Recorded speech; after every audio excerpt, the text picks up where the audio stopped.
All right, what's up, guys? Welcome back. Today, I want to take you guys through, in my personal opinion, the top 10 Pokemon that you're going to need. Now, this is for late game, okay? This is not for during the game, but these are the Pokemon that you're going to want just for money-making purposes, for shiny hunting purposes, and etc. So I'm going to go through real quick with them as I'm hatching my Beldum eggs. Fun fact, I just did a batch of 10 boxes, 10 and a half boxes, something like that, of Beldum eggs. And so now I have 5.5 or so to hatch. And so that's going to be exciting. Hopefully we get a shiny Beldum out of that. But anyway, let's talk about the first couple of Pokemon here. So these are going to be, I'm going to put them all together on screen here. This is kind of common knowledge at this point, especially on my channel, but I figured I'd go through it anyway. This is basically the team that you're going to need for what's it called, for gym reruns, and this is the best money maker in the game by far, so definitely get to it. Torkoal is definitely needed. Doesn't really matter too much. Basically, you only want Drought for your Torkoal and a Heat Rock, both of which are pretty expensive. Pretty much get a low level one as much as possible. Pretty cheap on the GTL. Also, you are going to want a you are going to want a Whimsicott or a Cottony. The only thing that matters here is Prankster and Tailwind. These are the main moves you're going to need. I guess on Torkoal, I guess Explosion's kind of important, but not super important. I think Tailwind is definitely the most important. Basically, you want to have increased speed for your Typhlosions to come in to basically take out everything. And Prankster is going to let your Typhlosion go first once your things die. Your things being your Torkoal and your Whimsicott.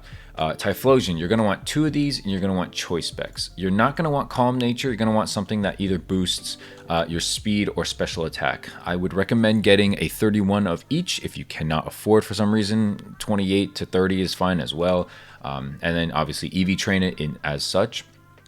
As moves, you're going to want Eruption. I actually PP maxed it or PP upped it just because sometimes you want to take out multiple gyms at once. So that, obviously comes in handy. Its ability doesn't really matter, and its item, you're going to want to give it Choice Specs. Basically going to boost special attack, but you can only use one move, being Eruption. So if it ever gets disabled or something from a ghost move, unfortunately, it's only going to have to struggle, and that's going to suck. But yeah, those are the first 3 Pokemon, again, for gym reruns. You're going to want 2 Typhlosions, your Torkoal and your Whimsicott, and then probably like a Crocodile or something like that. And then the last Pokemon doesn't really matter. Or I've seen people go double Blastoise as well. The next Pokemon you're going to want, I'm going to kind of group these 2 together as well. These are your HM friends.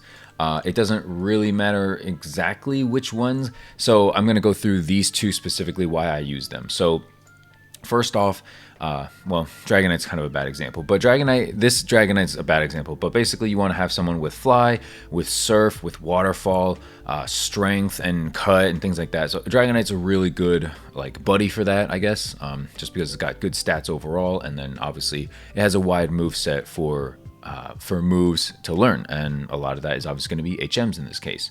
Now, as far as Golduck goes, I personally like Golduck for a multitude of reasons. First off, its ability Damp is really helpful to bring along in catching like a Graveler, for instance, or an Electrode. Anything that can basically self-destruct. It prevents the use of that. And so it's good for taking along for shiny hunts, things like that. It obviously can learn Surf and Waterfall, and I think a couple of other HMs, probably Dive as well. I put Strength on it as well.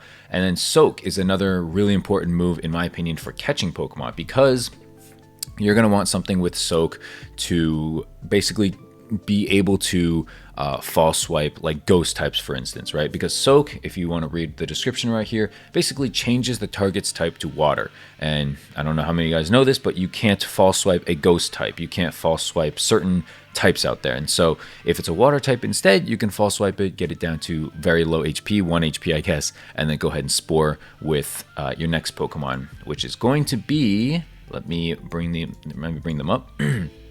It's a Brellum. Pretty self-explanatory here. Nature doesn't matter too much, but let me change my Beldum eggs here on the side. Okay.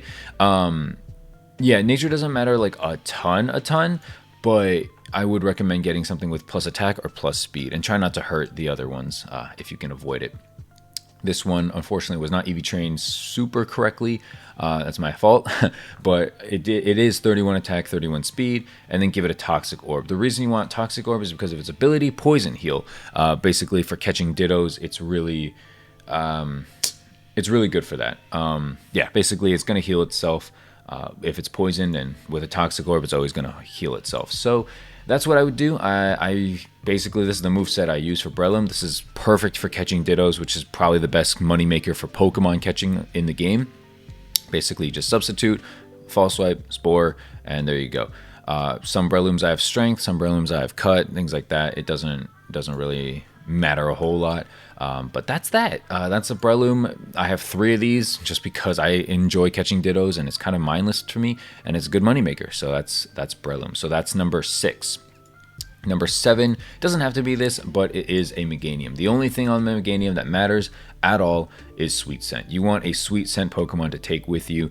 This is my Chikorita that I caught from the Safari Zone, my first one ever. I was really excited, and it evolved into a Meganium, and it got Sweet Scent, and I was like, you know what, let's roll with it. I PP maxed it, and this is my Pokemon for Sweet Scent. This is what I used to catch every single shiny that I have so far, because I have not caught an egg shiny yet. But yeah, that's my Meganium.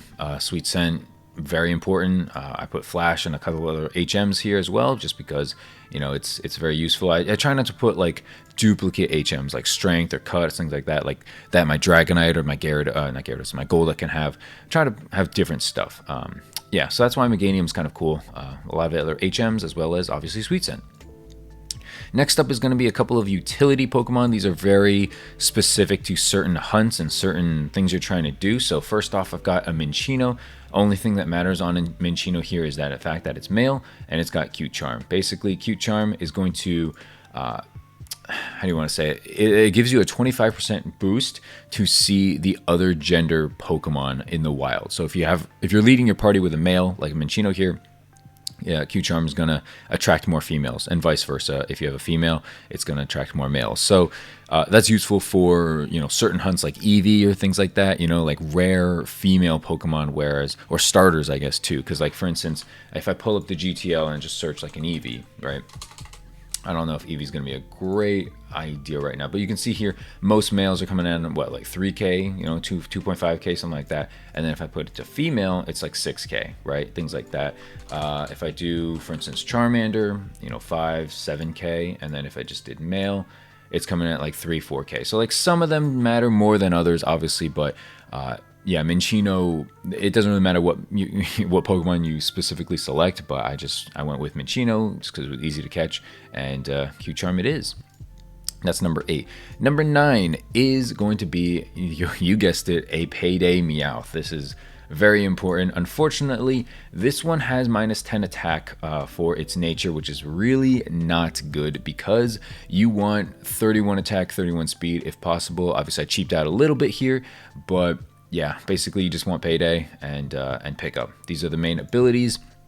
If you have these, the Dragon Spiral Tower for Dratini. There's Amulet Coin farming, things like that. There's a ton of things you can do with a Payday Meowth to just earn free money. Basically, I think the most common spot is that Dratini Dragon Spiral Tower spot because they want shiny Dratini, as well as you can pick up like a lot of stuff like Mystic Waters and things like that. Just sell to in-game shops for like, I don't know, a 1,500 a piece. If you're there for like an hour, you know, maybe you get like 10 of them. That's like $1,500, $15,000 right there just for pretty much doing nothing but shiny hunting. So yeah, pick up Meowth, pick up Payday Meowth is very important. They actually go for a decent amount if you wanted to create one. The only thing is like it's really annoying to level up because you have to hit the B button every time it tries to evolve into a Persian. If you miss it once, yeah, that's it, because Persian does not have pickup. So that's really annoying, really infuriating. But yeah, that is Meowth, and that's number 9. The last Pokemon, and this is probably my favorite, is a Bayonet. The reason Bana is cool is because it's got Frisk and Thief, and I actually picked this one up for pretty cheap, honestly, I'm not gonna lie. It's got really good stats. Basically, you just want high attack, high speed, and I guess high defense doesn't hurt as well because it's gonna take a lot of beatings, to be honest with you guys. But basically, you just want Thief and Frisk, and what you can do with it is basically just go to certain spots. I'm gonna have certain videos out there in the future on certain, you know, what's it called, like amulet coins, Snorlax leftovers, like things like that. Like certain items are being held by like rare Pokemon, and like for instance leftovers, if you get a couple of these, 3,100 a piece, right? That's not bad. Amulet coins, I know a lot of people want, that's coming in at like 1,600 a piece, you know, so there's a lot of good stuff out there from wild Pokemon. I think Life Orb as well from Absol. I might do a test of this. 69,000 is a little less than I thought. I'm pretty sure I bought my Life Orbs for like 85, 90k back in the day. But anyway, that's besides the point. The main point is that this is very useful for picking up stuff, and obviously you want to make sure it's not holding an item so that it can thief certain items. This is what it does. It's 60 power, 100 accuracy, and so on. So that is my top 10. Again, I'm going to have them right here so you can see them. It's Typhlosion, Whimsicott, Torkoal, Golduck, Dragonite, Brellum, Meganium, Menchino, Meowth, and Bayonet. These are like not necessarily the ones you need. I think these 3 for the gym runs you need, and probably a Meowth Payday you need, probably a Bayonet with Thief you need, Thief Frisk, but you know, a lot of these, and obviously a Brellum you need, but a lot of these are pretty interchangeable, right? The Sweet Scent Pokemons are interchangeable, the HM Friends are interchangeable, the Cute Charm Pokemon's interchangeable, even like the Meowth, if you really wanted, you could use like a Smeargle instead. I just prefer Meowth because it has pickup as well, so it's like kind of getting extra bonus like items and stuff like that, extra, I don't know, money from paydays. So yeah, that's my top 10 Pokemon for like late game players. Hopefully you found this interesting. Hopefully you found this useful. If you enjoyed the video, make sure to leave a like, subscribe if you're new, and let me know what kind of videos you'd like to see going forward. Thanks so much for watching, guys. I'll see you in the next one. Have a great day, guys. Peace.